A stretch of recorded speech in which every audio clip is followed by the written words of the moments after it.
বিধানসভার কালিয়াচক এক ব্লকের নওদা যদুপুর অঞ্চল তৃণমূল কংগ্রেস কমিটির উদ্যোগে এসআইআর নিয়ে বাংলার ভোট রক্ষা শিবিরে যদুপুরে বুধবার আলোচনা সভায় উপস্থিত সুজাপুর বিধানসভার বিধায়ক আব্দুল গনি। সঙ্গে উপস্থিত ছিলেন কালিয়াচক এক ব্লক যুব তৃণমূল কংগ্রেসের ব্লক সভাপতি তৌসিফ আহমেদ, নওদা যদুপুর অঞ্চল তৃণমূল কংগ্রেস সভাপতি বকুল শেখ, নওদা যদুপুরে অঞ্চলের প্রাক্তন প্রধান এসারউদ্দিন শেখ, অঞ্চল চেয়ারম্যান আব্দুর রাকিব সহ অঞ্চলের তৃণমূল কংগ্রেস কর্মী উপস্থিত ছিলেন। সঙ্গে 2026-এর বিধানসভা নির্বাচন নিয়ে ও সমস্ত বুথের বৈধ ভোটার যেন বাদ না যায় তা নিয়ে আলোচনা করা হয়।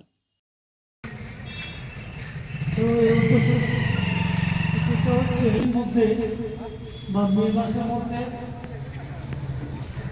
বিধানসভা ইলেকশন আসছে।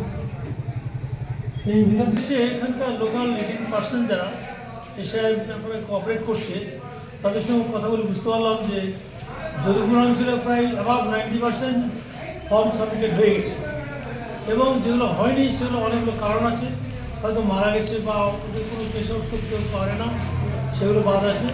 তাছাড়া বোধহয় আর কোনো পেন্ডিং কেস এখানে কোনো হলো না, যদি থাকেও সেটা বলা হলো এবং তাদেরকে বলা হয়েছে আমাদের ভয়ের কোনো কারণ নেই, এটা হচ্ছে কোনো জেনুইন ভোটার বাদ যাবে না, এটি হচ্ছে গভর্নমেন্টের বা সকলের প্রচেষ্টা এবং সিদ্ধান্ত।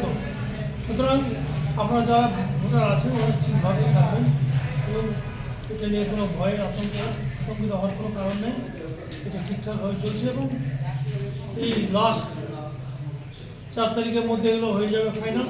তারপর একটা ড্রাফট লিস্ট হবে, তারপরে ফাইনাল লিস্ট হবে ফেব্রুয়ারিতে।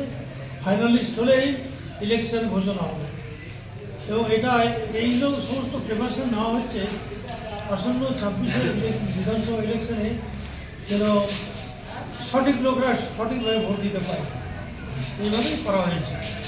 সুতরাং আপনারা সহযোগিতা করুন, নিঃসন্দেহে ভালোভাবে কাজ করুন।